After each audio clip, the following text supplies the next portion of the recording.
No, totally. Yeah, it totally won't be telling you the truth. It's so amazing, the mind and what it does. Like often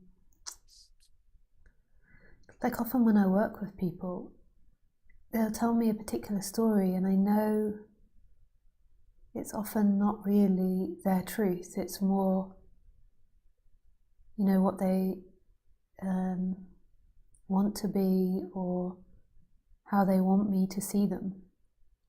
So our stories and our ideas of our past and our life is often based around what we think we need to be for others. But we're not even conscious of that.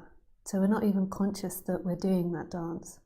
So say, for example, like a close family relative, I know that often what their game is they're trying to get people to feel sorry for them, because they're afraid, I assume, deep down, I never asked them about this, they're afraid if people don't feel sorry for them, then they will be abandoned or not loved.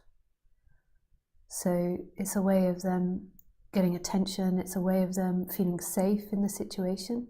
If people feel sorry for me, then I'm safe. And what's so fascinating is that I watch them see the whole world through that lens. So I watch all these amazing things happening around them, and all these beautiful things that they're not seeing because they're focused on being felt sorry for. And then that's the emotional response they're having to life. So it's like I go out with them and I see all these beautiful things that are happening for them, and all these positive things, and then I know that they'll report back all the things that were bad that happened to them. Not because they're bad or nasty or anything, but just because that's the story in which they're invested in, and that's what they really see. So what I do with them sometimes is I then point out all the wonderful things that happen very quickly afterwards, so they can't forget. And it actually has an interesting effect of, sometimes it can annoy them, but sometimes it actually really picks up their energy, because it's not like they want to be in this pity story. It's a habit that they were most probably taught at a very young age.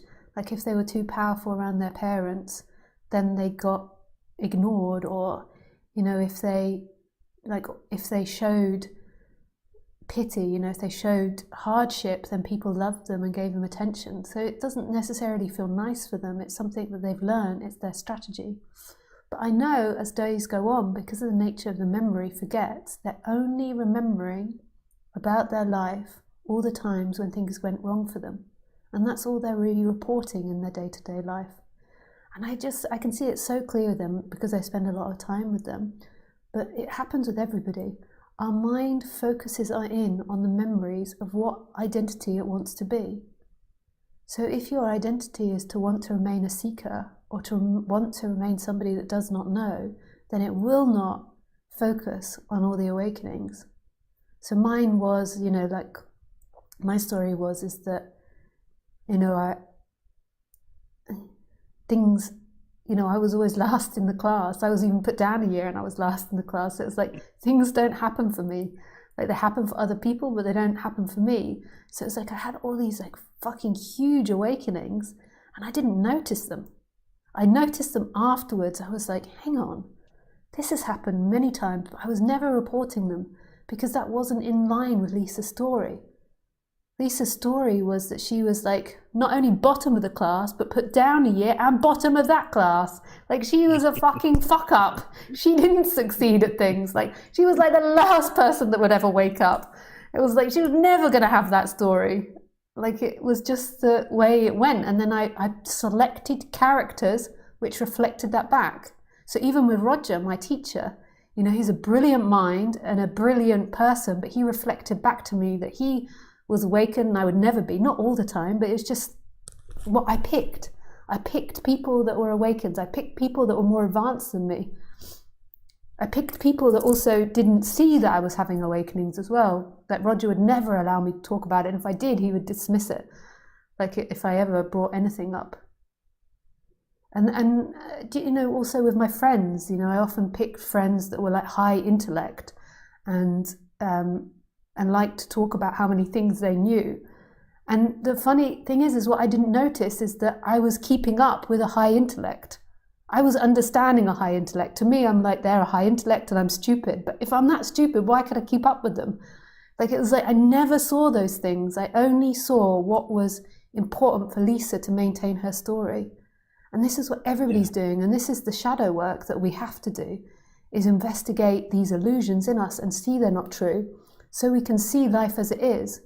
So our minds train us to go into a room and only see what we think we are. And non-duality is going into a room and seeing everything. Not everything intellectually, but everything as you are, as consciousness. Yeah, you're right. Yeah, the juice of them. And also the juice of not having them resolved, you know.